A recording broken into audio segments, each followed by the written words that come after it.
পরেই আমাদের এই অনুষ্ঠান সমাপ্তি হতে চলেছে। এখন মঞ্চে আসছে মৌমিতা।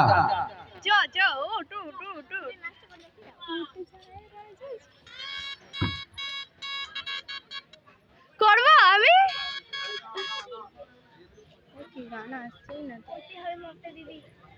মক্কেল দিদি ওই হাতাটা ঠিক করে গোটাও ঠিক করে একটু স্টাইলটা মারো না। হ্যাঁ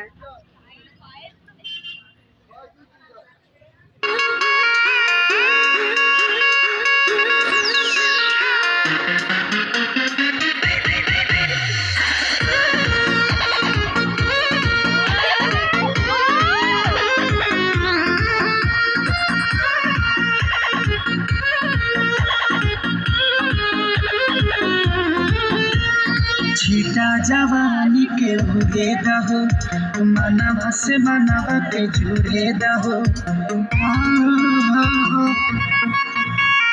छीटा जवानी के उड़े दहो मनवा से मनवा के जुड़े दहो आज सुते कच्चा दरिया तान की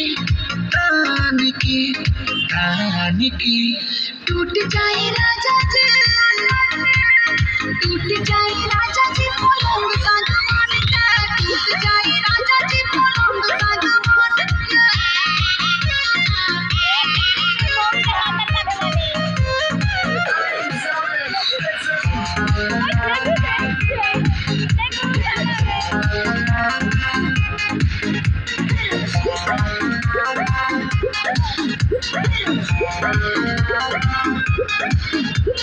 छुए तो बदन की देखो न कटन की चदरा बिछा दे पलंग जी मन पिघला दे हनी पलंग पर झुला झुला दे हनी छुए तो बदन की देखो न कटन की चदरा बिछा दे हनी पलंग जी मन पिघला पलंग पर झुला झुला दे हनी परियार बट पीड़िया खान के टूट जाए राजा जी टूट जाए राजा जी पलंग का दामन टूट जाए राजा जी पलंग का दामन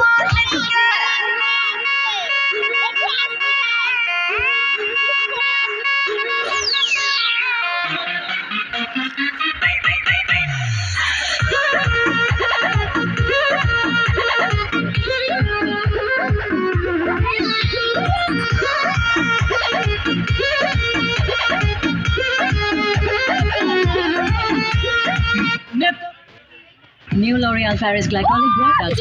এইটা খুব ভালো গান। এবার শেষ নৃত্য পরিবেশন করতে